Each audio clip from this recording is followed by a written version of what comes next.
이제 15페이지입니다. 15페이지 하면 얘는 제목도 안 달아놨는데 강좌자산 중에서도 강좌자산 진짜 개 찌끄레기들만 모아놓은 거예요. 제목을 붙이기도 어려운 애들이에요 이제. 그래서 뭐 나름대로 좀 주제별로 모아놨습니다. 얘도 15페이지를 볼게요. 이것도 좀 그 주제는 잡다한 주제지만 개념은 좀 중요한데 15페이지 15번 보시면 원천징수란 말 있죠. 네, 이거를 한번 배워볼게요.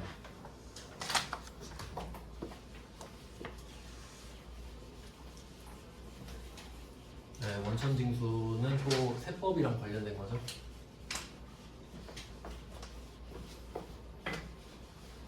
원천징수를 언제 하는지 좀 개념을 알려드릴게요. 이게 그 원천징수는 엄밀히 말하면 회계 쪽이 아니라 세법 쪽이에요. 세금 이야기를 하는 건데 세금을 걷는 것도 회계 처리를 해야 되니까 여기서 배우는 것 뿐입니다. 자, 그러면 원천징수에 대해서 알아보자.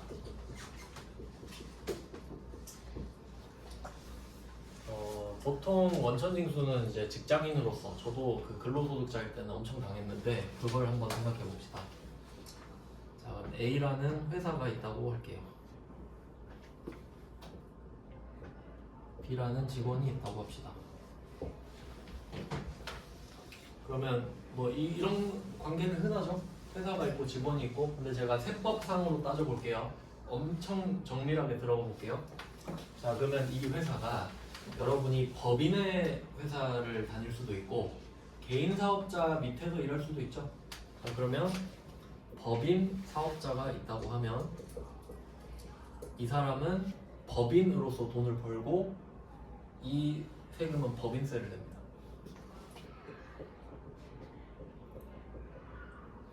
그리고 개인 사업자일 수도 있겠죠. 그럼 개인 사업자는 말 그대로 법인이 아니라 개인, 자기 이름이 그 자기 통장이 사업 자금이거든요. 그래서 이 사람은 소득세, 종합소득세 이렇게 들어보셨나요? 5월이 종합소득세 신고의 달인데 종합소득세가 소득세 안에 들어있는 거예요. 참고로 우린 안 배우는데 그냥 듣고 흘리세요. 종합소득세가 6개를 합친 거거든요. 거기에 근로랑 사업이 들어가요. 그리고 퇴직 양도까지 합쳐서 소득세예요. 그러니까 소득세가 8개인 거지. 6개 합쳐서 종합 그리고 퇴직 양도 이렇게까지 해서 8개. 근데 그 중에 사업소득 이 종합에 들어가거든요. 하여튼 뭐 대충 엄청 복잡하게 돼 있다는 소리예요. 자, 그러면 어떤 형태로든 회사를 운영할 거 아닙니까? 그럼 이 사람들한테 인건비 주겠죠. 인건비.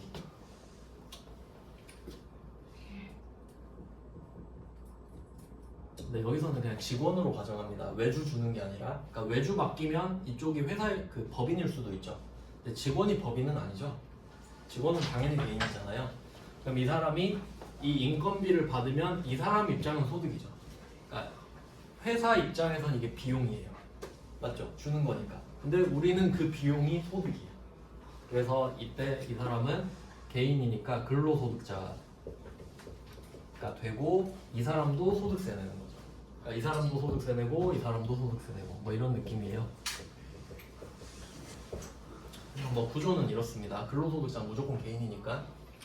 자, 그럼 이렇게 했을 때 원천징수를 왜 하냐면 그럼 만약에 이 회사가 직원한테 뭐 한 300만 원 준다고 합시다. 그러면 원래대로라면 이 사람한테 지금 회사는 비용이고 직원은 소득이 생겼으니까 원래 세금을 내는 게 여러 가지 있는데 대표적으로 소득에 대해서 세금 내는 거 아시죠? 돈 벌면 세금 낸다. 그러면 이 직원은 300만 원 중에 얼마를 세금으로 내야 됩니다. 맞죠? 근데 지금 이 직원이 그냥 일단 급하니까 돈 벌러 왔지 뭐 자기 원천징수 뭐 세금 이런 거 공부하고 회사 다니는 거 아니죠? 그러니까 이 사람은 300을 받아서 세금을 내야 되는데 세법을 몰라요. 그러니까 국세청은 개인 같은 경우는 세법을 모른다고 가정합니다. 그게 거의 사실이니까. 그러면 최악의 상황을 말씀드릴게요. 원래는 그 법이 따로 있긴 한데 이 사람이 신용불량자예요. 막 파산 신청해서 그 돈이 들어오면 바로 나가요. 그럼 만약에 300을 꽂아줬어. 근데 300이 바로 채권자한테 가버린 거예요. 원래 다 가진 않습니다. 그냥 비유를 하는 거예요. 그러면 직원한테 300을 꽂아줬는데 채권자한테 다 가버렸어요. 그럼 국세청이 배가 타겠죠.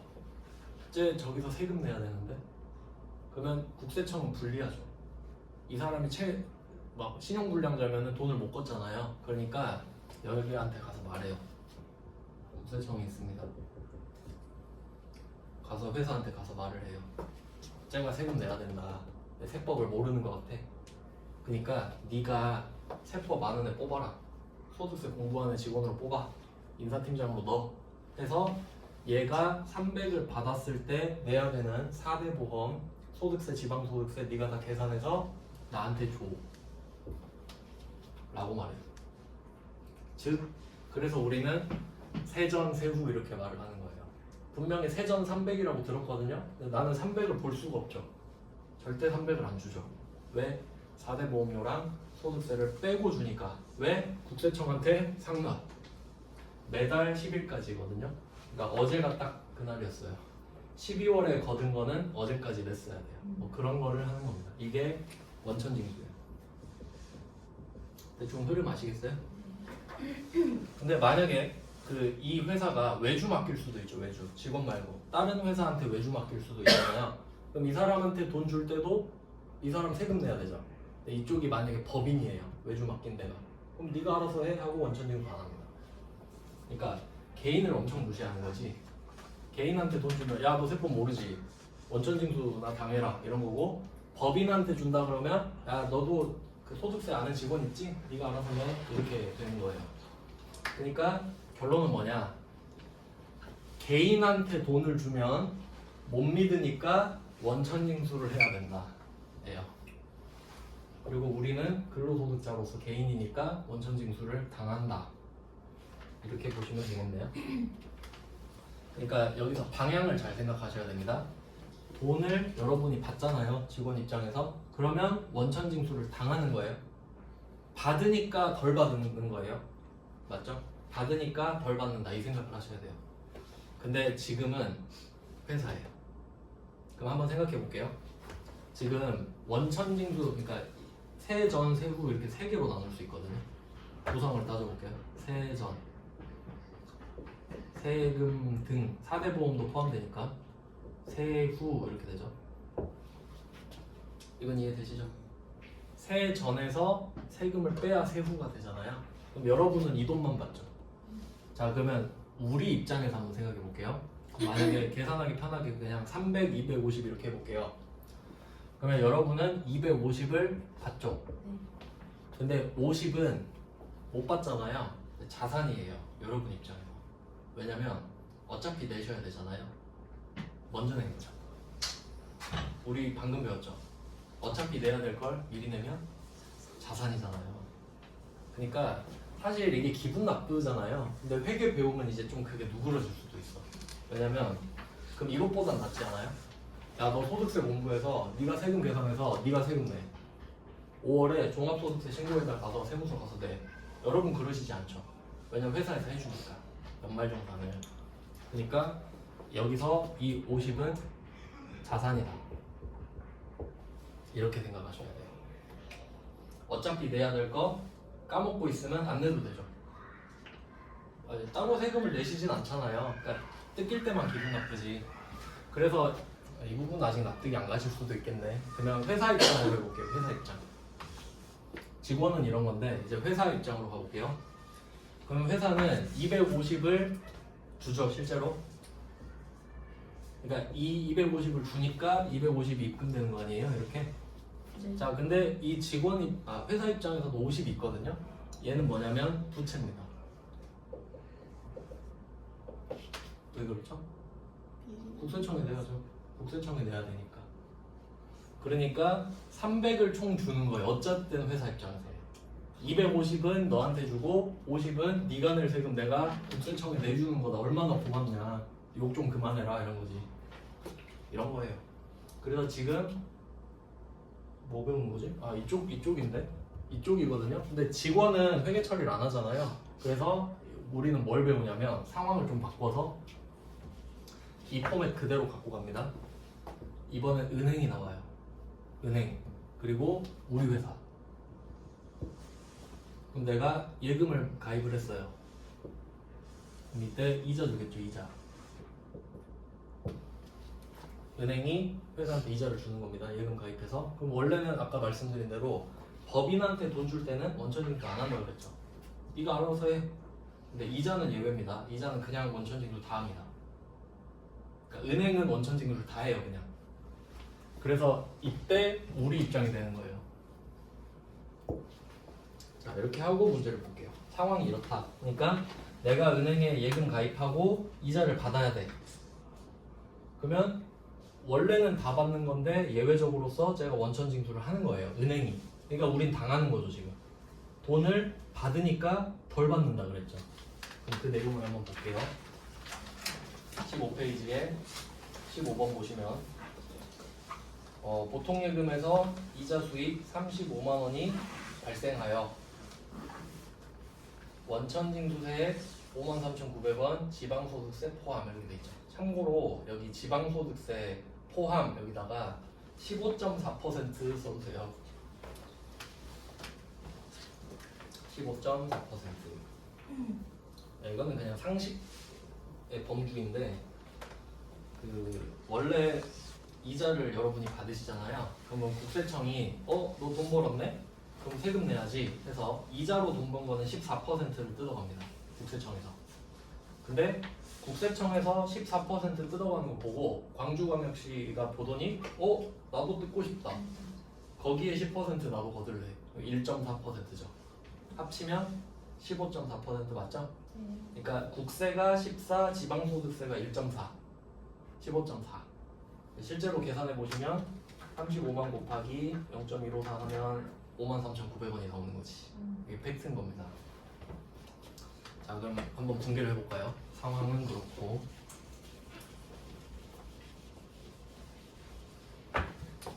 그러면 우리 입장에서는 이자 수익을 일단 인식해요. 나 오늘 35만 원 받는 날인가? 라고 인식을 하는 겁니다. 그럼 은행은 정확히 반대로 이자 비용을 인식할 거예요. 은행이랑 같이 해보면 되겠다. 근데 자, 이자 수익 35만 원 인식했습니다. 근데 얼마 들어올지 한번 생각해 보세요. 35만 원에서 53,900원을 뺀 금액이 들어오겠죠? 뭐 금액 다행히 알려줬네요. 보통 예금으로 들어왔다고 하죠.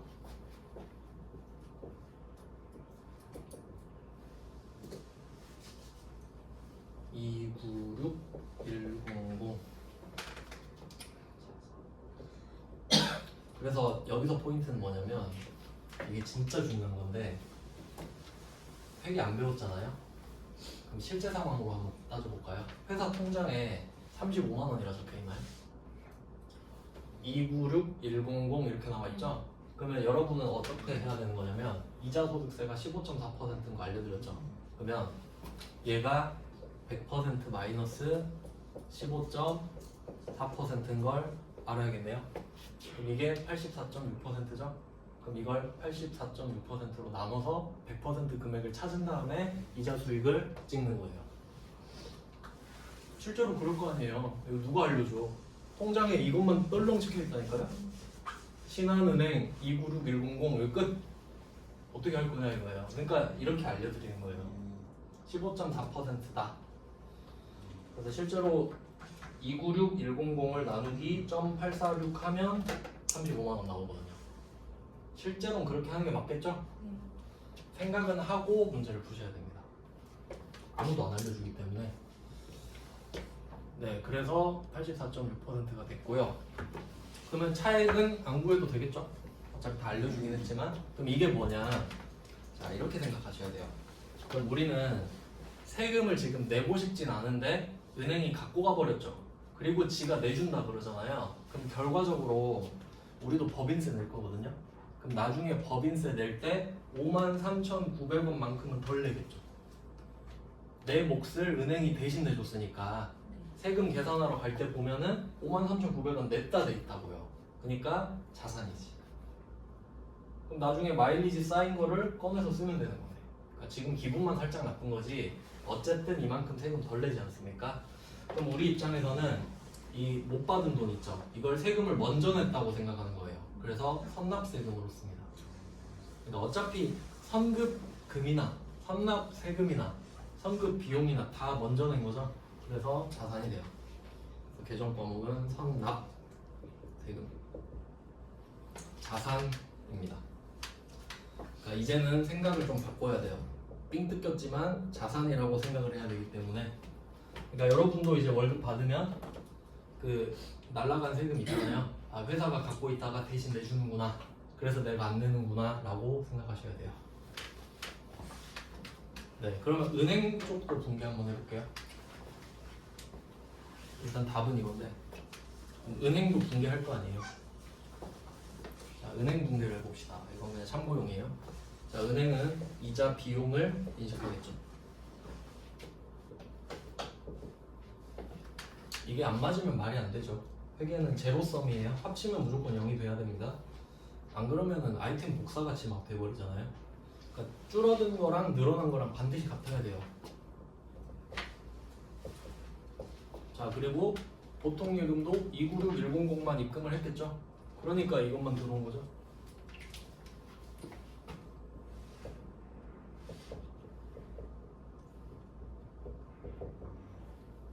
예, 여기까지는 완벽하게 대응이 되는 겁니다. 자, 근데 문제는 금액이 안 맞다 이거죠. 그럼 얘는 뭐냐? 그러니까 은행 입장에서 53,900원은 국세청에 내야 돼요. 뭐 엄밀히 따지면 14%는 세무서, 나머지는 뭐 광주광역시 이렇게 낼 텐데, 그러니까 우리는 지금 그건 구분 안 하거든요. 참고로 전산세무 1급에서는 따로 거래처 구분기재합니다. 국세지방세를 원래 그렇게 해야 되니까. 지금은 뭐 그렇게까지는 안 하고. 그럼 우리 입장에서는, 은행 입장에서는 53,900원을 걷고 있다가 내주려고 갖고 있는 거죠. 그러니까 이거는 국세청에 대한 부채니까 부채죠. 부채. 그래서 개정 과목은 예수금. 미리 받아놨다. 내주려고. 이거 어디서 들어봤죠? 부가세 예수금.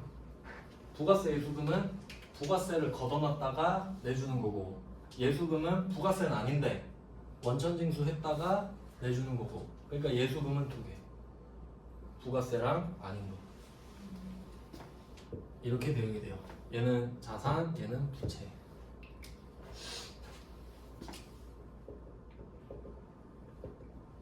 이렇게 되는데, 그러니까 우리가 이 두 개를 다 문제 낼 수 있잖아요. 그러니까 이 위에 쪽은 우리가 근로소득자가 아니기 때문에 은행 이자 받는 거밖에 못 내요. 원천징수하는, 법인한테 원천징수하는 게 이자밖에 없거든요. 그러니까 이거 내는 건 정해져 있어. 이자를 받으면 원천징수 당한다. 선납세금.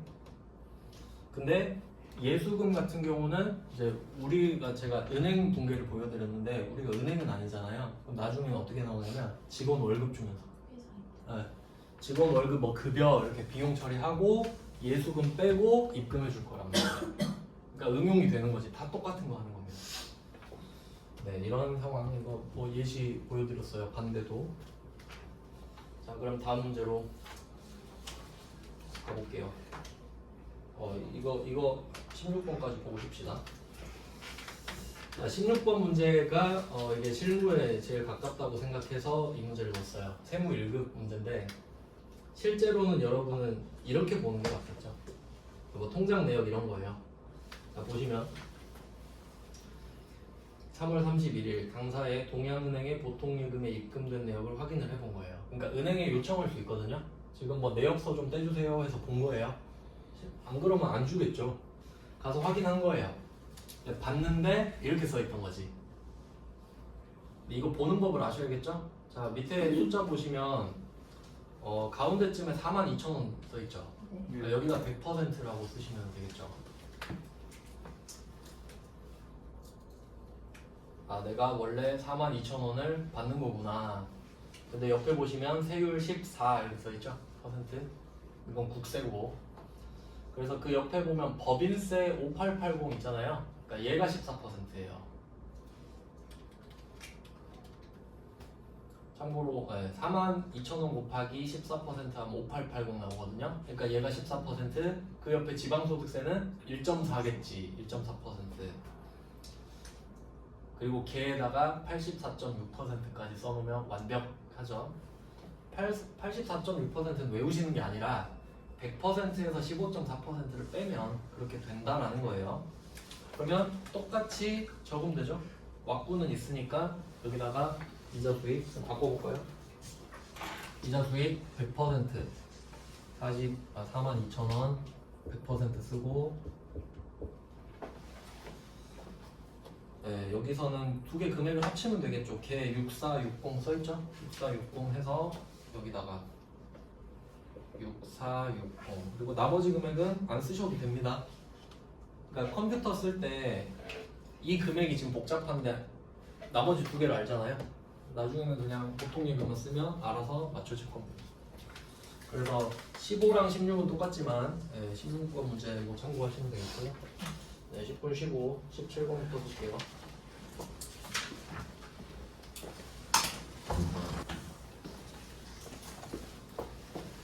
네, 이자를 받으면서 원천 징수를 당하는 내용을 봤고요. 15번 문제랑 16번 문제는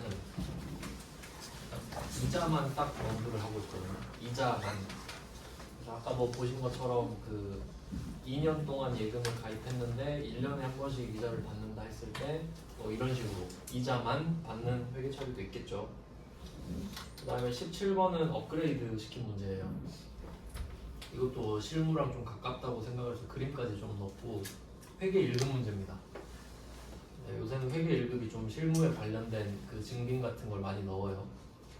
17번 문제는 정기예금 5천만 원의 만기일이 도래했다 이렇게 되죠. 그러면 원금이랑 이자를 같이 받는 이제 원리금에 대한 이야기가 되겠죠.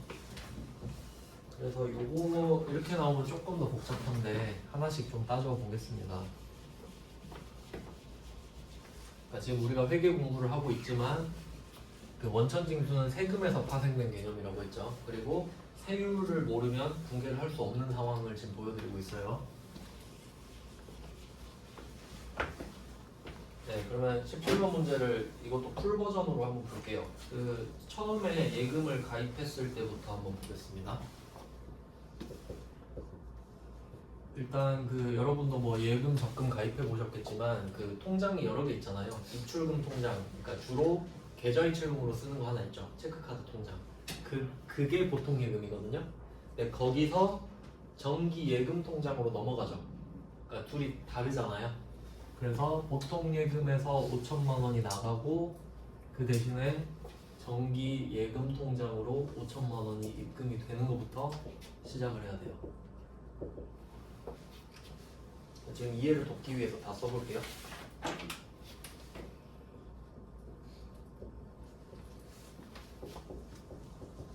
그냥 이거는 계좌이체라고 보시면 되죠. 내 통장에서 내 통장으로 옮긴 거예요. 근데 보통 예금은 체크카드로 긁을 수 있는 건데 정기예금은 그럴 수 없는 내 돈인 거죠. 그러니까 이게 우리 현금에서 배웠던 그거예요. 그 뭐더라? 사용의 제한이 있는 현금인 거지. 얘는 뭐 그런 식으로 따질 수 있습니다. 그리고 이름이 정기예금인 거는 만기가 내년 안에 끝나는 거예요. 왜냐면 그 참고로 장기성 예금이라는 것도 나중에 언급은 하게 되거든요. 장기가 붙으면 비유동이니까 참고로 만기가 내년 안에 온다 이렇게 보시면 되겠고, 자 이제 만기가 와서 이 돈을 받는 겁니다. 그러면 5천만 원은 빌려주는 거라 그랬죠. 그럼 이 돈은 그대로 받는 거 맞죠? 네, 그래서 일단은 정기예금이 5천만 원이 사라져야 맞는 거죠. 네, 이거부터 납득을 해야 돼요. 이거는 빌려준 돈이니까 원금을 그대로 받는다.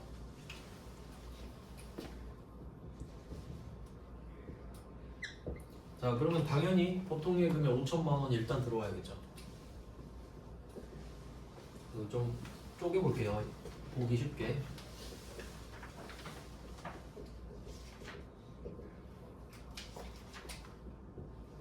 자 여기까지는 하나도 안 어렵죠? 그냥 보통 예금이 정기예금 됐다가 정기예금이 보통 예금으로 다시 돌아오는 겁니다. 이게 원금이에요. 원금. 원금은 소득이 아닙니다. 그러니까 지금 여러분 통장에 5천만 원 들어왔잖아요. 이거 5천만 원 번 거예요? 아니죠. 내 돈 맡겼다 내 돈 받은 거는 소득이 아니에요. 그러니까 이거 가지고는 세금을 못 걷어요. 그러니까 이런 거 개념을 아셔야 된다 이거지. 순자산이 는 게 소득이죠. 순자산이 전혀 늘지 않았죠. 자, 근데 이자를 얼마 주겠대요. 이자가 여기는 50만 원 써있죠? 네, 그러면 여기다가 이제 얻는 거죠. 원금의 이자를 얹어서 원리금을 만들어 볼게요. 그러면 이자 수익 50만 원, 100%죠. 그럼 우리는 이거에 대해서만 원천징수를 당하는구나 이걸 아셔야 되죠. 이자 수익 50만 원. 그러니까 이 원금이 추가된 것밖에 없는 거예요, 사실. 근데 더 헷갈리죠. 그럼 수익을 잡아주고. 자, 그럼 여기에서는 77,000원인데 이제 이것도 아시겠죠? 15.4%라 그래요. 여기서 아예 언급조차도 안 하네요. 그럼 선납세금을 밑에다 써볼까? 그냥 써도 되겠네. 선납세금을 어차피 나중에 낼 건데 은행이 대신 내주니까 우린 나중에 77,000원을 덜 내겠네요. 지금 냈으니까. 그러니까 지금 내버린 거라고 생각하시면 됩니다. 이제 이 이유도 이따 나와요. 자, 그러면 나머지 돈이 50만 원 빼기 77,000원 이렇게 되잖아요. 그러니까 지금은 제가 이해하기 쉽게 이렇게 나눠서 보여드렸는데 실제로 분개할 때는 어떻게 하셔야 되냐면, 자, 대변에 정기예금 5,000, 이자 수익 50, 이건 안 어렵죠? 이걸로 대변을 먼저 만들어줘요. 자, 그리고 차변에 선납세금 77,000원 있죠? 자, 이걸 적고 마지막에 보통예금을 적으면 금액이 알아서 딱 맞춰지죠. 푸는 순서는 이거라 이거지. 왜냐면 이자 수익은 아까 전 문제에서 이해를 했으니까. 이건 요령을 알려드린 거예요. 그러니까 순서 적어두세요. 정기예금 1번, 이자 수익 2번, 뭐 합쳐서 1번 이렇게 쓰셔도 되고, 선납세금 3번, 보통예금 4번 이렇게 쓰면 금액을 안 구해도 되죠. 이게 시간을 얼마나 절약하며, 그리고 더 중요한 거는 멘탈이 붕괴되지 않죠. 시험장에서 이런 거 구해야 된다 생각하면 진짜 멘탈 깨져요. 그러니까 멘탈 깨려고 이거 보여준 거거든요. 근데 실제로 금액이 써있기도 해요. 맨 밑에 실지급액. 근데 그건 내가 적을 필요도 없다는 소리죠. 자, 이자 쪽을 봤고요. 이제 16페이지로 가봅시다. 그러면 15페이지는 이자를 받은 거예요. 이자 받으면서 원천징수로 핑크 떴다 이 정도 보시면 되겠고, 그 다음에 16페이지로 가보시면 이것도 실제 상황을 일단 한번 넣었거든요. 16페이지 18번 문제 보시면 세무 1급 문제인데, 보통 우리 회사가 법인으로 전제하니까 뭐 개인 사업자도 있지만 보통 법인이 많잖아요. 그걸로 가정을 한 건데, 표 보시면 뭐 이상한 말 있죠. 그 첫 번째 칸에 보시면 뭐 과세 표준 이런 거 있는데, 그래도 이건 좀 아시면 좋습니다. 세법이 좀 여러 개가 있고요. 세법이 많이 있겠죠. 뭐 한두 개 있는 건 아닐 거 아니에요. 뭐 법인세, 소득세, 부가가치세, 뭐 상속세 및 증여세 어쩌고 저쩌고 막 많겠죠. 근데 모든 세법에는 이게 중요한데 과세 표준이 있습니다. 이거는 좀 아셔야 돼요. 과세 표준이라는 말은 아셔야 돼요. 그러니까 무슨 뜻이냐면, 과세가 세금을 부과한다는 소리예요. 세금을 부과하겠다.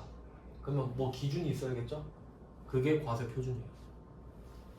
그래서 이건 이해를 돕기 위해 제가 쉬운 거 딱 2개만 알려드릴게요. 쉬운 거. 이렇게 알고 계시면 평생 써먹을 수 있어요. 평생. 이 2개는 꼭 기억하세요. 자, 첫 번째는 부가가치세법. 이거 우리 배우는 거니까 이 정도 알고 계시면 좋겠죠?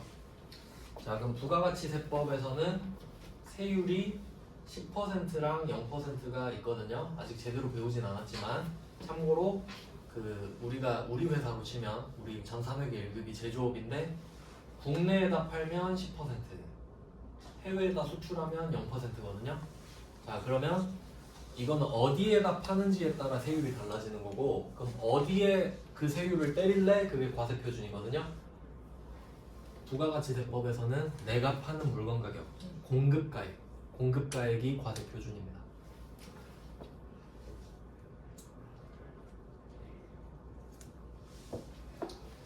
즉 예를 들어볼게요. 우리 회사는 제조업이에요. 그러면 제품 1000만 원짜리를 판다고 해볼게요. 그럼 1000만 원짜리 물건을 국내에 하나 팔고 1000만 원짜리 물건을 해외에 하나 판다고 해볼게요. 그러면 1000만 원짜리 두 개 팔았죠? 그럼 공급가액은 2000만 원이에요. 맞죠? 그럼 과세표준도 2000만 원이에요. 근데 부가가치세는 국내 거에는 1000만 원에 10%를 곱하면 100만 원이죠? 그럼 100만 원 걷어서 냅니다. 국내에 판 거는. 근데 해외에 팔면 몇 퍼센트가 있죠? 0%죠. 그럼 1000만 원 곱하기 0 하면 얼마예요? 0이죠. 그럼 걷는 신용만 하다가 내면 되겠네. 즉 과세표준은 2천만 원이에요. 공급가액이 2천만 원이니까 매출세액은 100만 원 이렇게 되는 거지. 알겠죠? 어떤 개념인지? 그래서 부가가치세법은 공급가액 엄청 쉬운 겁니다. 이 정도는. 근데 이제 하나 더, 자동차세. 우리 생활에 가장 밀접한 기분 나쁜 세금이죠. 네, 1월에 한 번에 내면 한 9% 깎아주죠. 네, 이자율 감안해서. 자동차세는 뭐에 따라 금액이 달라지는지 아시나요? 배기량. 그러니까 자동차를 내가 처음에 비싼 걸 샀다 그러면 많이 내는 게 아니라 배기량이 크면 많이 내죠. 이걸로 피해를 많이 봤는데, 못 모르고 쓸데없이 배기량 큰 차를 사가지고. 자동차세. 네. 그리고 얘는 참고로 올라갈수록 더 비싸게 받죠. 또 무조건 곱하기가 아니라. 자, 이렇게 알고 계시면 돼요. 그럼 보세요. 자동차세도 세금이죠. 근데 공급가액이 아니잖아요. 그 자동차의 배기량에 따라 세금을 걷잖아요. 그러니까 이게 참고로 부가가치세 같은 애를 종가세라 그래요. 이것도 시험에 나올 수 있어요. 종가세. 무슨 뜻이냐면 그 종자가 딸을 종자예요. 그러니까 그 주인과 노예할 때 주종 관계 하잖아요. 가격에 따라간다고. 가격에 따라서 세금을 매기겠어요? 뭐 이런 거예요. 거의 종가세가 많죠, 세금은. 그럼 배기량은 차 가격인가요? 아니죠. 배기량이죠. 종량세. 양에 따라 세금을 매기죠. 그러니까 이게 옛날에 주세가 종가세에서 종량세로 좀 바뀌었을 거예요. 그 수입 맥주 갑자기 싸질 때 있었죠. 갑자기 4캔에 10,000원 이럴 때 그 세금 구조가 바뀌어서 그럴 거예요. 왜냐면 종가세 하면은 수입 맥주가 비싸잖아요. 그럼 세금을 많이 붙거든요. 근데 종량세 해버리면 양에 붙으니까 똑같아져 버려. 국내 맥주랑. 하여튼 우리한테 좋은 건가? 네. 이렇게 나눠집니다. 그러니까 우리 쓰레기 버릴 때 종량제 봉투 쓰잖아요. 많이 버리면 세금 많이 내라 이거예요. 이 두 개는 알고 계셔야 돼요. 그러니까 세법마다 과세표준은 다르다. 그러면 법인세도 다르겠죠. 즉 그래도 이건 아셔야지. 내가 법인세법 몰라도 과세표준에 세율을 때리겠다. 그건 아셔야 된다는 소리예요. 그러니까 2억 8천 어쩌고 저쩌고 하겠구나, 이 정도는 이해되시죠? 자, 근데 밑에 법인세율 나왔죠. 이거는 그냥 참고 삼아. 이것도 상식입니다. 법인세율 써있죠. 2억 원 이하 9%, 그리고 2억 원 초과 200억 이하 19% 써있죠. 여기다가 누진세율이라고 적어주세요. 누진세율 들어보셨나요? 누진세율. 누적해서 나아가는 거예요. 2억 아래는 9% 때리고 쌓고, 그 위에 넘어가는 거 19% 쌓고, 그 위로 올라가면 지금 24%인가 그럴 거거든요. 200억 넘으면. 근데 우리 회사는 200억 안 넘으니까. 자, 그래서 어떻게 보완을 하냐면, 자, 2억 원에는 9%를 때리는 겁니다. 지금 2억 8천이잖아요. 2억 넘어가는 건 8천이죠. 곱하기 19% 이렇게 구하거든요. 그러니까 여러분은 뭘 아셔야 되냐면 보통 이런 거 있잖아요. 내가 뭐 세율이 몇 퍼센트다. 참고로 소득세 있죠. 개인이 내는 소득세 제일 높은 게 45%거든요. 근데 그게 국세예요. 지방소득세 또 붙겠죠. 그럼 49.5%거든요. 그럼 뭐예요? 바로 절반 내는 거예요. 근데 이런 거죠. 예를 들어 어떤 사람이 뭐 스타 강사 이런 사람이 100억 번다 이러잖아요. 그럼 100억 번 사람이 있다고 합시다. 그럼 여기에 49.5%를 곱하냐? 그게 아니라 구간마다 세율이 다 있거든요. 그럼 그 밑에 구간에는 몇 퍼센트, 밑에 구간은 몇 퍼센트 쌓으면서 나가니까 누진세율. 왜냐면 이것도 한번 따져보면 우리 회사가 2억 8천 벌었잖아요.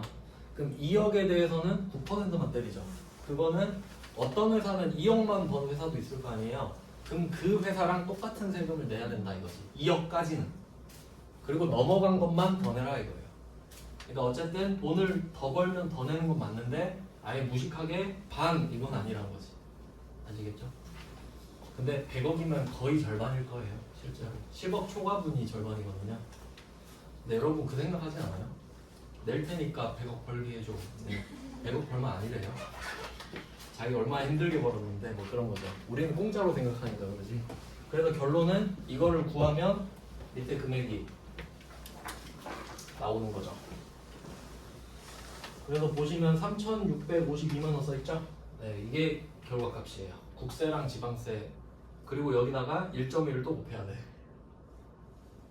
맞죠? 지방세 해야 되니까. 지금 이거 국세예요. 법인세가 국세거든요. 그럼 이거 계산하면 광주광역시가 또 뭐라 그래요? 나도 좀 주세요 하겠죠? 그러니까 여기 1.2를 곱해야 된다고. 110%니까. 그래서 밑에 계산식 보시면 그거까지 안 써놨나? 네, 하여튼 뭐 이렇게 누진세율이 나와요. 있네요. 지방소득세도 따로 구해놨죠? 그것까지 합친 게 이건 거예요. 그러니까 합쳐서 이거 두 개 A 값 이게 B 이렇게 하면 A 플러스 B 한 거에 곱하기 1.1 이게 법인세 등 법인세랑 지방소득세까지 합쳐. 그러니까 이게 실무예요. 그러니까 이 정도 세율까지는 알고 계셔야 되죠. 2억 넘으면 19%다 이 정도까지는. 그리고 네 법인세 등을 찾았잖아요. 그리고 옆에 보시면 선납세금이 또 있죠. 이게 포인트입니다. 아까 배웠는데. 자 이거는 그 문구에 문제 나와 있어요. 박스에 세 번째 칸 있죠. 세 번째 칸에 보시면 기타 위의 모든 자료는 법인세법상 적절하게 산출됐다. 법인세 중간인합세 이거 체크할게요. 법인세 중간인합세.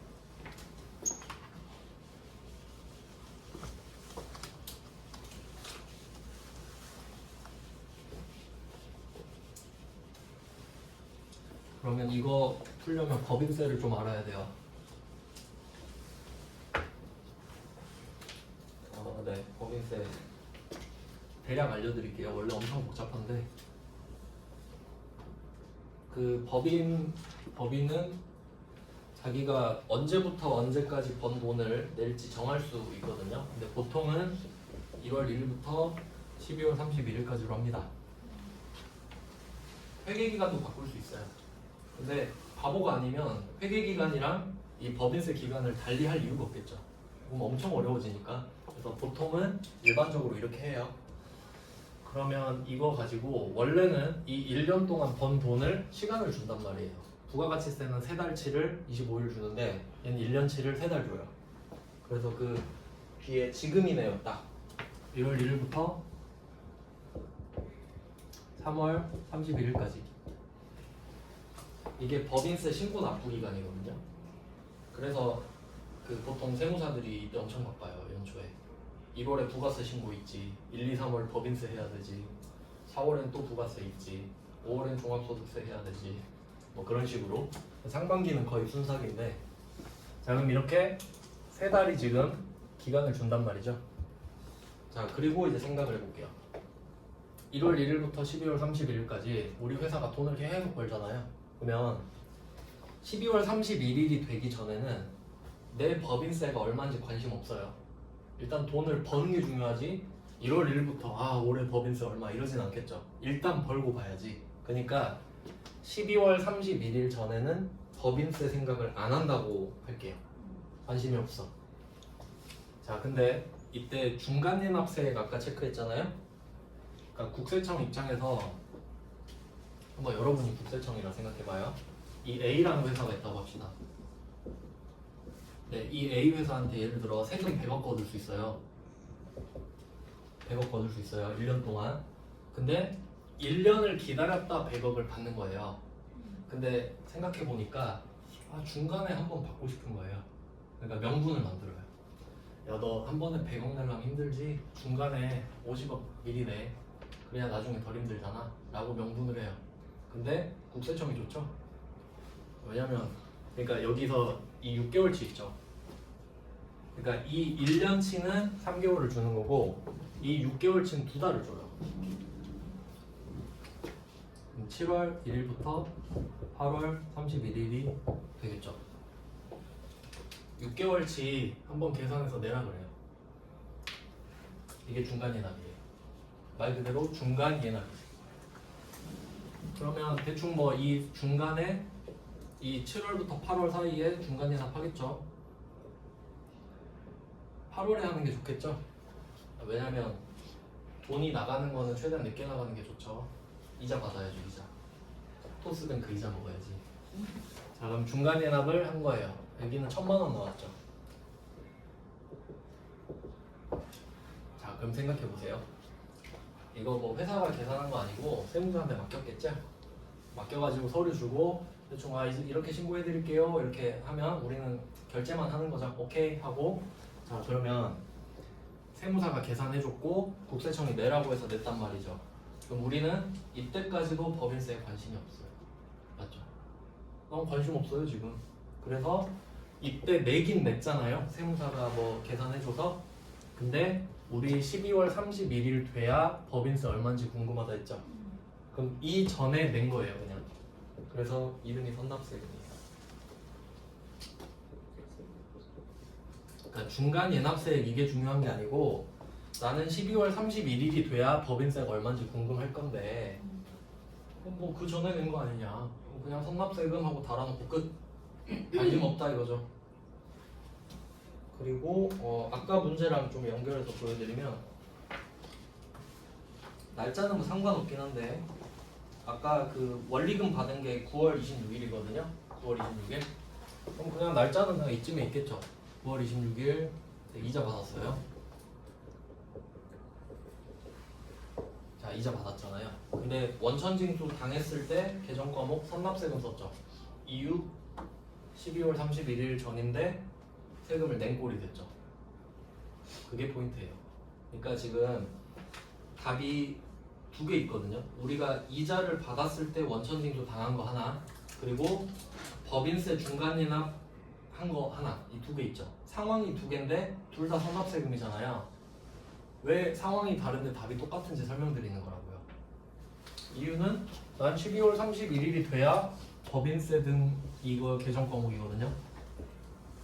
비용 이걸 계산할 건데 그 전에는 내가 뭐 내고 싶어서 낸 것도 아니고 그냥 내라고 해서 낸 거잖아요. 그럼 우리 입장에서는 그냥 먼저 낸 거다 라고만 계속 달아놓는 거예요. 그럼 선납세금이 계속 쌓이겠죠. 12월 31일까지. 그리고 지금까지 끌고 온 게 1,000만 원이에요. 그러니까 지금은 그냥 편의상 이거 1,000만 원 하나만 했지만 원래 문제를 정확하게 하자면 지금 18번 문제 있잖아요. 여기서 그 법인세 중간예납세액 1,000만 원 이렇게 하는 게 아니고 그냥 법인세 중간예납세액과 이자 소득 등 뭐 이런 거 이자 소득에 대한 법인세 등이 1,000만 원이다 이렇게 해야 맞아요. 그래서 이자를 뭐 1월 1일에 받았을 수도 있잖아요. 그러니까 계속 쌓는 거예요. 그냥 선납세금 하다가 12월 31일이거든요. 지금이. 그럼 이때 드디어 법인세 등이 나오는 거죠. 그래서 법인세 등에다 비용이라 써도 돼요. 비용. 12월 31일이 돼서 드디어 나 세금 얼마 내지? 근데 계산해 보니까 3,652만 원이죠. 그리고 나 1,000만 원 낸 거 있는데? 왜냐면 이거는 장부 찾아보면 나와요. 선납세금 쌓아놨으니까. 그럼 그 1,000만 원은 내면 안 되죠. 그러니까 대변에다가 넣고 자 그리고 왜 미지급 세금인지 한번 생각해 볼까요? 오늘이 12월 31일이죠. 그러면 드디어 법인세 얼마인지 관심이 생겼죠? 그럼 차변에 법인세 등을 찍어요. 그리고 내가 선납세금 낸 거 정리해 주면 되겠죠. 자 12월 31일이잖아요. 세금을 못 내요. 1월 1일부터 3월 31일까지잖아요. 그러니까 필연적으로 미지급 세금이 나오죠. 자 그러면 보통은 이제 법인세를 1월에서 3월에 내는 법인이 대부분이거든요. 그래서 미지급 세금이 딸려 있고 참고로 부가가치세도 아까 말씀드렸는데 10, 11, 12 세 달치 부가세도 12월 31일에 정리하거든요. 근데 이것도 못 내요. 1월 1일부터 내거든요. 그래서 이건 또 뭘 아셔야 되냐면 여러분이 어떤 회사에 재무제표를 봤어요. 12월 31일이죠? 미지급 세금이 막 어마어마하게 걸려 있는 거예요. 그럼 이거 세금 안 내는 회사인가요? 아니지. 어쩔 수 없이 걸어놓은 거죠? 안 받아주니까 걸려 있는 겁니다. 그러니까 이것 보고 와 세금 안 내는 회사는 안 된다는 거예요. 구조를 알아야 그걸 이해할 수 있는 겁니다. 그리고 참고로 얘는 그 자동 결산이라 써주시면 돼요. 18번 문제에다가 밑에 써있네요. 밑에 그 답 보시면 2번 결산 자료 입력 있죠? 결산 자료 입력 나오면 자동 결산이에요.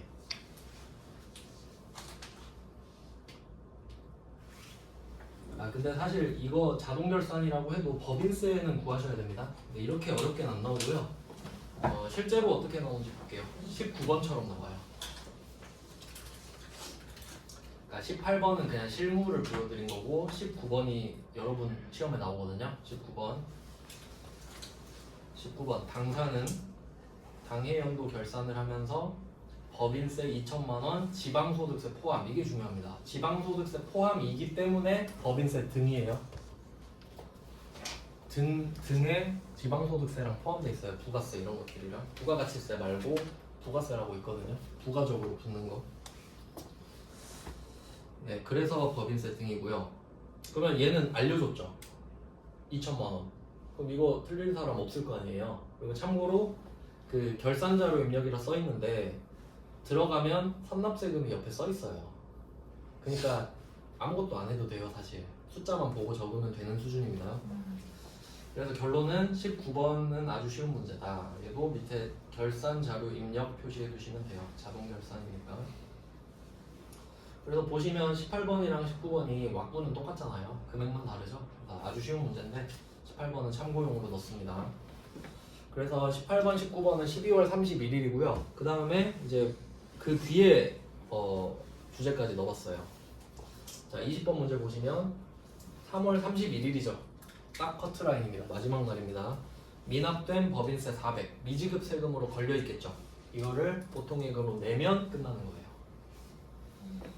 붕괴는 간단하죠. 네, 그래서 이게 스토리 라인을 이렇게 이어서 했거든요. 그러니까 이자 받고 중간 예납 내고 선납세금 달아 놓은 다음에 12월 31일에 법인세 등 선납세금 정리하고 미지급 세금 달아 놓은 거를 3월 31일 안에 내면 된다. 이렇게 이어지는 겁니다. 네, 그렇게 막 어려운 주제는 아니고 원천징수 쪽만 좀 신경 쓰시면 되고요.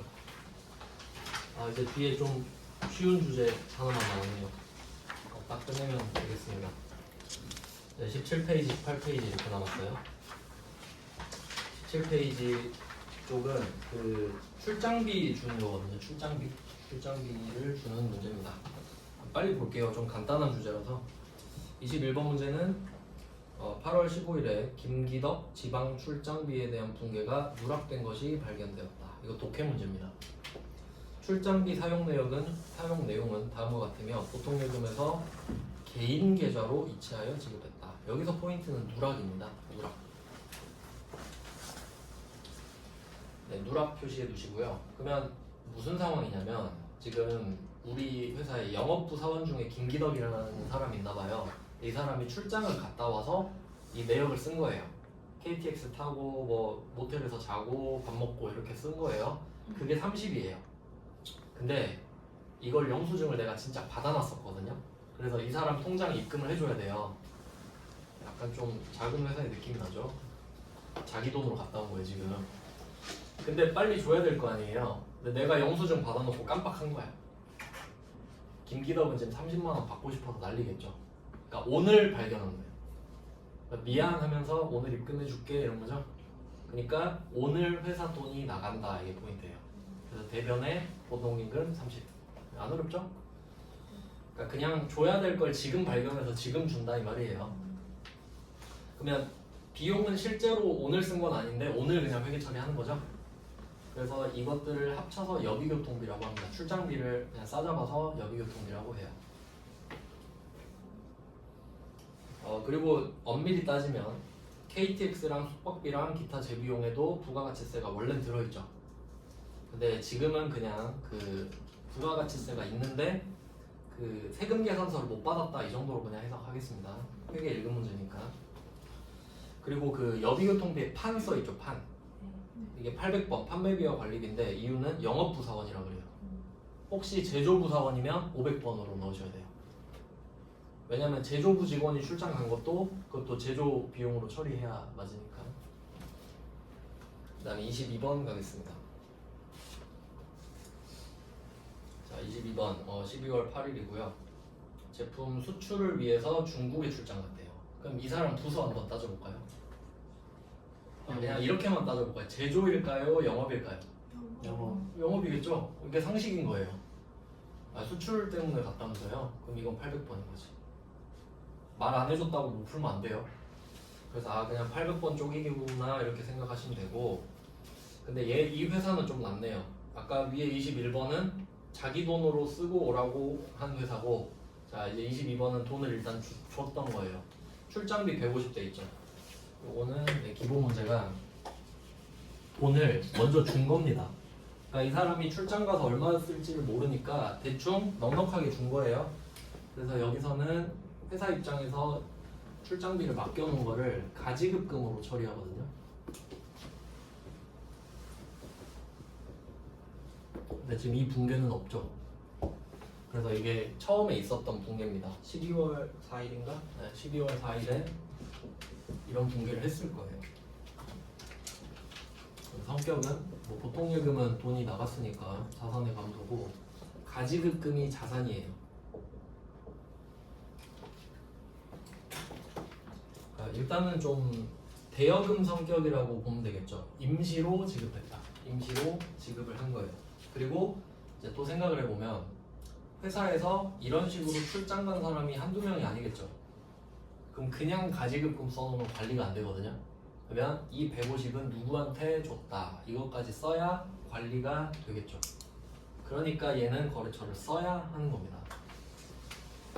여기서는 홍길동 이렇게 쓰면 좋겠죠.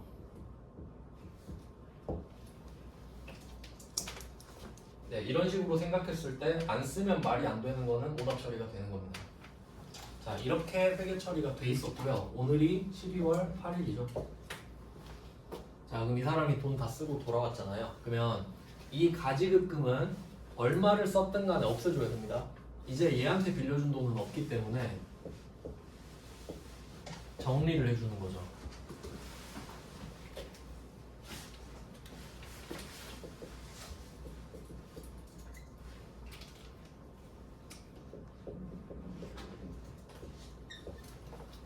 자, 그러면 이거 정리는 쉬워요. 금액이 똑같으니까. 근데 이제 이 사람이 얼마 쓰고 왔는지를 봐야겠죠.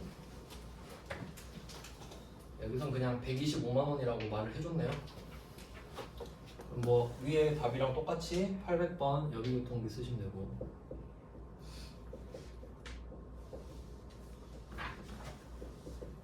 금액이 125만 원입니다.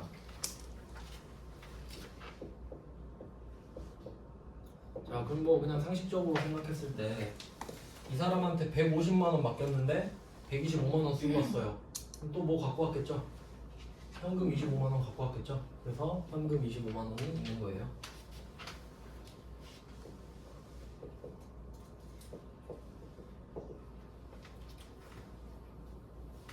네, 이쪽은 뭐 보통 예금, 현금 상관없죠. 어차피 넣었다 뺐다 하면 되는 거니까.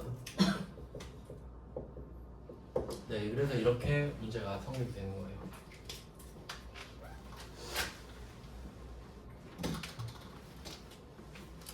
그 다음에 23번으로 가보겠습니다. 그래서 22번을 기본 문제로 삼으시면 되거든요. 왜냐면 이 22번 문제를 기본으로 삼아야 하는 이유가 수출 때문에 갔다 이걸로 800번 여비교통비 찾아야 되고요. 수출 관련이니까 영업이겠죠. 그리고 이때 출장비로 미리 맡겨놨던 돈 150 있잖아요. 이걸 가지급금으로 써야 된다는 것도 알아야 되니까. 그러니까 여기서 가지급금의 가짜가 거짓 가짜인데 해석할 때 임시로 쓰거든요. 뭐 가건물, 가계약 이런 거 할 때. 그러니까 임시로 준 돈이다 이렇게 써요. 그 다음에 23번. 23번 문제는 여기서는 출장비 50만 원을 맡겼는데 선급금으로 처리하래요. 그냥 하라면 해야죠.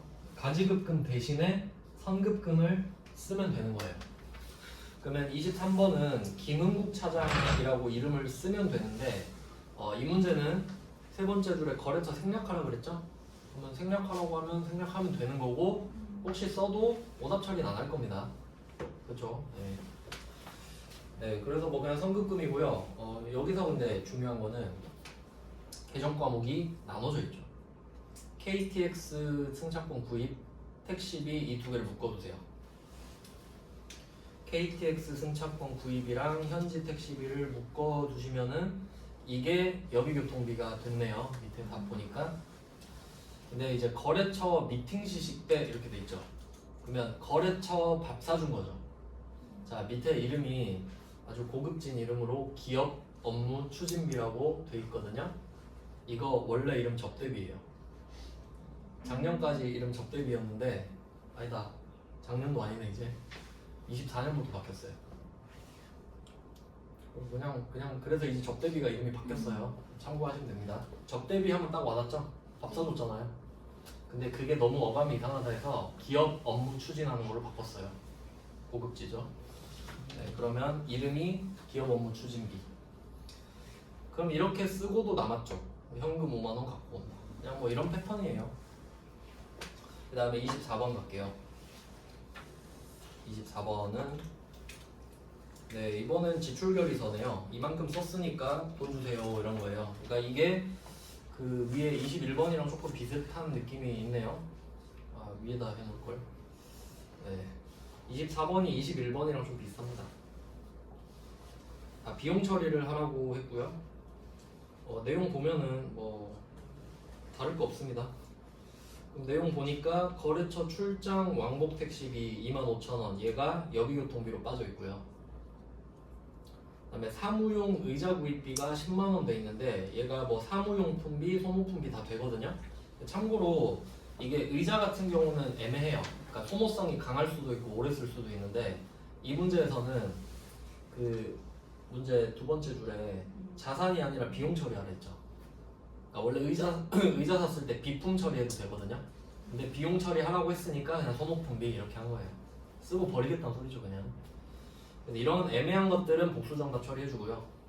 그 다음에 경영 지원팀 회식비 이거는 거래처 회식이 아니라 우리 직원 회식이죠. 그럼 이건 복리후생으로 빠져요.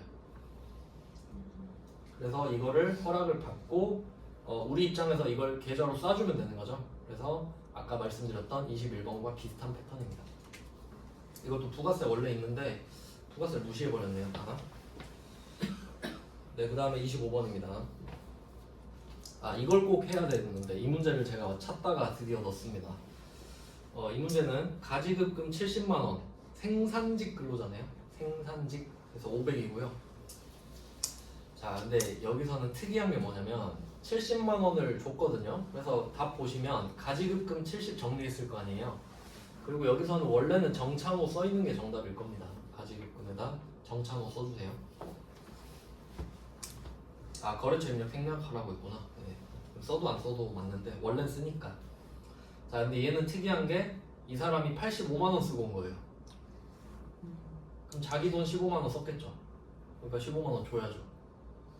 그래서 얘는 22번과 25번은 반대 이렇게 써두시면 돼요. 표시 22번, 25번 반대. 그러니까 돈이 남는 게 일반적인데 부족한 경우 안 풀어보면 틀릴 수 있거든요. 네, 참고로 보시고 이제 마지막 페이지입니다. 네, 28페이지입니다. 26번은 세무 1급이라 그냥 넘어가시면 되고요. 볼 필요 없습니다. 26번은. 그 다음에 27번도 뭐 지금 볼 필요 없을 것. 아니, 회계 1급이네. 나왔으면 좀 봐야겠네요. 27번은 회계 1급 거라서 어쩔 수 없이. 자, 그러면 일단 대변의 가지급금 255만원 이거는 그냥 바로 써야 됩니다. 어쨌든 정리를 해줘야 되니까. 자, 근데 250만원은 하나무역의 외상매입금 이렇게 써있거든요. 아직 우리가 매입 쪽은 하진 않았는데 내일 재고자산 대할 거거든요. 간단하게 한번 보여드릴게요. 자, 우리가 원재료를 삽니다. 원재료를 살 때 자산이 들어오는데 내일 제대로 합니다. 이거. 그럼 우리도 상대방한테 부가가치세 내야 되거든요. 네, 뭐 돌려받을 수는 있는데 그래서 부가세 대급금 이렇게 자산이에요. 냈다가 다시 돌려받을 수 있기 때문에 자, 이런 식으로 해놓고 이걸 외상으로 산 거죠. 외상으로.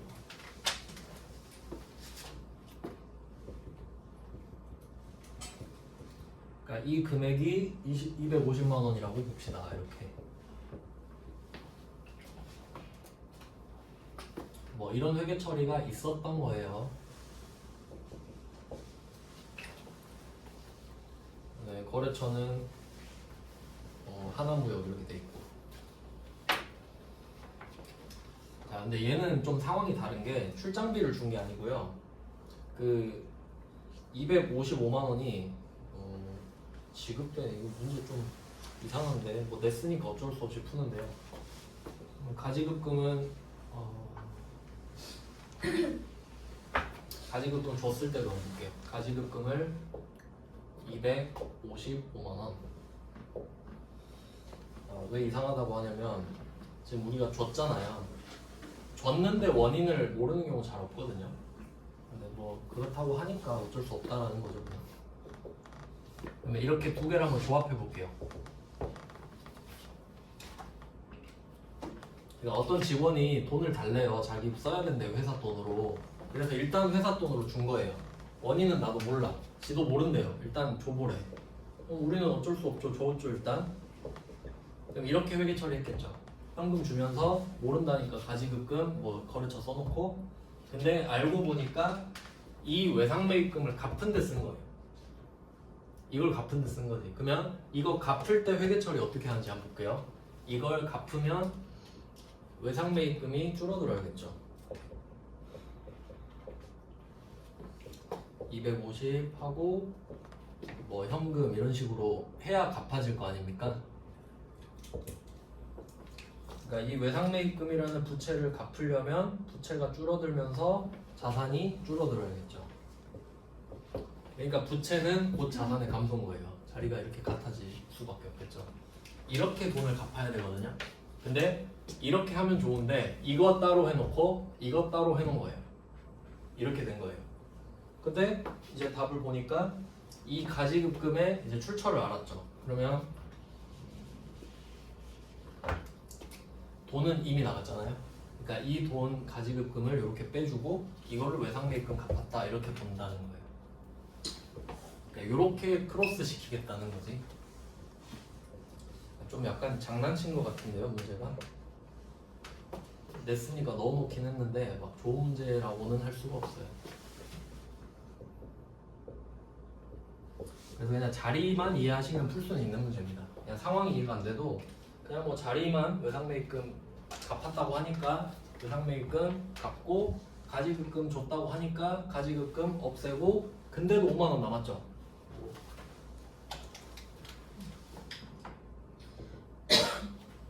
그래서 우리가 이 직원한테 야 255만 원 준 걸로 250 갚았으면 5만 원 줘 하니까 없대요. 잃어버린 거죠. 잡손실 뭐 그런 식으로 회계 처리가 됩니다.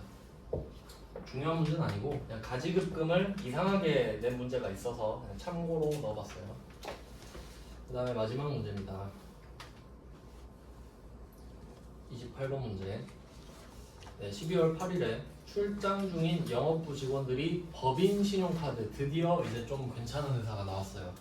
왜냐면 앞에서는 출장 갔는데 야 일단 네 돈 쓰고 와. 완전 이거 개 좆소잖아요. 네 돈 쓰고 오면 입금해줄게. 근데 그것도 누락했어. 최악이고 두 번째는 했는데 지출결의서 주면 줄게. 이제 그런 같은 회사고요. 두 번째는 가지급금 일단 맡겨놓고 쓰고 와봐. 그리고 남은 돈 갖고 와. 이게 두 번째죠. 제일 좋은 회사가 이거예요. 법카. 그냥 긁어버리죠. 근데 왜 이 법카 문제를 잘 안 내냐면요. 법카를 주면 그때그때 건별로 긁어버리죠. 그러니까 주제가 한 개밖에 안 나와. 근데 돈 맡겨놓으면 어때요? 막 그 KTX, 뭐 식당비, 뭐 모텔비 다 합칠 수 있죠. 그래서 보통 그렇게 내는 것 같아요. 근데 지금은 카드 긁었으니까 하나밖에 못 내지. 그래서 그냥 뭐 커피 사 먹었다 이렇게 할 수 있죠. 자, 근데 여기서는 이걸 표시하셔야 돼요. 문제 두 번째 줄에 카페 마음에 갔거든요 지금. 그래서 세금 계산서를 발급할 수 없는 간이가 되잖아. 이건 지금 배우진 않았으니까 표시만 해놓을게요. 이게 무슨 말이냐면 그 세금 계산서를 줄 수 있는 사람이 있고 줄 수 없는 사람이 있나 보죠. 그냥 읽어보니까 그냥 그렇다고만 해석할게요. 근데 이 사람이 세금 계산서를 못 줘요. 그 말은 뭐냐면 이 커피에도 부가세가 포함되어 있을 거거든요. 그렇죠? 한 900원 이 정도 포함되어 있을 거예요. 근데 이 사람이 세금 계산서를 못 주면 우리도 세금 계산서를 못 받는 거 아닙니까? 근데 그 사람한테 카드를 긁으면 카드 전표는 줄 수 있겠죠. 그러면 이 사람이 원래 세금 계산서를 못 주니까 여기에 들어있는 부가세를 우리가 공제를 못 받아요. 그러니까 카드 전표로 받아도 공제를 못 받아요. 그러니까 그 세금 계산서 발급할 수 있는지 확인하는 거 중요해요, 실무에서. 그러니까 결론은 이 사람이 세금 계산서를 못 주니까 우리가 부가세를 냈는데도 못 돌려받는다는 소리예요. 세금 계산서를 받아야 세액 공제를 받을 수 있거든요. 일단은 그렇게만 알고 넘어갈게요. 그래서 부가세를 못 돌려받으니까 그 밑에 분계 보시면 부가세 대급금이 없는 거예요. 그냥 그렇다고 생각할게요. 근데 이거 뭐 출장 갔다가 커피 사 먹은 거니까 여기 교통비거든요. 네, 그리고 미지급금 카드 결제하면 이거 잘 나옵니다. 미지급금 땡땡 카드. 네, 요거는 이제 부가세 좀 섞인 건데 그냥 같은 주제라서 넣어놨거든요. 우리 부가세 안 배웠으니까 나 요 정도 하고 넘어가고요. 내일은 드디어 재고자 사항을 부과하겠습니다. 네, 오늘은 여기까지 할게요. 고생하셨습니다. 안녕.